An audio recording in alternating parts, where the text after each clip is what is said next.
Hey everyone, David Chen here. We got a special treat for you today. There is a movie out right now on Netflix as well as Blu-ray and video on demand. It's called The Paper Tigers. It's a rare movie. It's an action comedy. I had a great time with it. It's the kind of movie that I really enjoyed growing up, and it's also a movie that was shot in Seattle where I live. I think you should check out this movie, and to encourage you to do so, on this channel today, we have two of the filmmakers behind The Paper Tigers, Kris Kristensen and Bao Tran, who are going to talk about the opening credits of the movie. I actually really love this opening credit sequence. I thought it was so inventive and well done. So watch this video, watch them talk about the opening credits, then go watch The Paper Tigers on Netflix. It is a lot of fun, I promise you. All right, here's Bao and Kris. Hey y'all, this is Bao Tran, the writer-director of The Paper Tigers. And I'm Kris Kristensen, the editor of The Paper Tigers. And what you're about to see is the opening sequence of the movie, where we're going to see our characters grow up through the 80s and 90s practicing Kung Fu.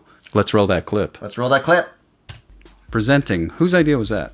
I think we had to figure out a way that kind of could come up with the fun things that the characters were also putting title generators on the camera, but also in a way to kind of segue the audience into this world.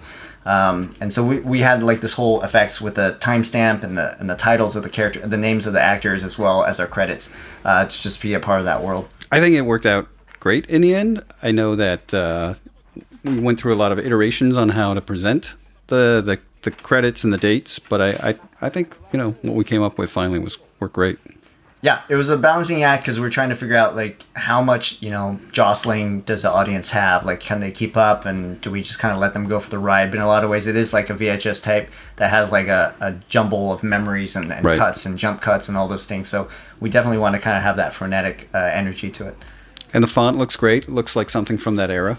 Yeah, actually, Ken Kitagawa, our man of many talents, our action director, but also our graphic designer, kind of came up and found our villain. Yeah, exactly. Came up with a kind of typeface of just that was reminiscent. I think there's quite a bit of typefaces when you actually kind of get down to it between the VHS camcorders and cameras that had different fonts. And I was shocked to discover that was our stunt man. What was his name? Stunt coordinator? Yeah. Carrie Wong is our fantastic stunt coordinator. Also our punching dummy here to make the Tigers look good, and taking these big KOs. That's really, you know, something we want to do is also, in a lot of ways, what we're doing was also kind of a oneer type of thing. You know, and you don't really have a lot of space to cut or kind of punch in for close-ups, because it is meant to be verite and on a camcorder view. So designing the action around that was a bit of a challenge, but you know, these guys were great. Also, I remember we had to put the Danny versus Carter up here, and then we had to do it later, Danny 8 hands versus Carter no hands, because our audience was having a difficult time tracking who Carter was in the story.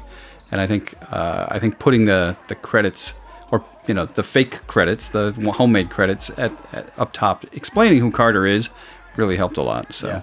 We actually shot this, you know, 2 years before, or a year and a half before our main production. So on all of this, we had to kind of plan out what the rest of the movie was going to look like, not knowing what our adults. That is a tricky tightrope to walk. It is. We call it the boyhood of Kung Fu movies. We just follow to the trace of actors, not knowing we're the 7-Up of Kung Fu movies. This film took 12 years to make. Exactly. This kind of captures all the night vision stuff and just kind of the general vibe that we wanted to have for these guys kind of running wild. One of the inspirations was like skateboarding videos or breakdancing videos of that time, where a lot of this stuff was mishmashed and people just kind of like cut together and have crazy behavior.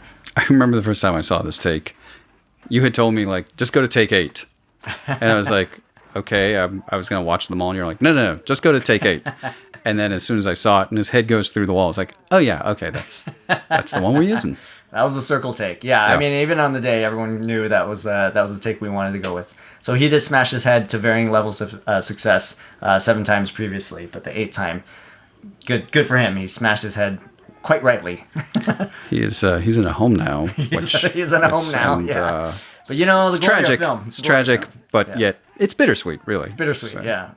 The Paper Tigers is out on streaming, Netflix, VOD, and on Blu-ray, DVD, wherever you can get it. Hope you can see it. And thanks for watching. Collect them all. All right, that's going to do it for us today. Thank you so much for watching. And also a huge thanks to all of my patrons at patreon.com/DaveChen. Sign up there for a special bonus and video content. We also do some watch-alongs and watch movies together and talk about them.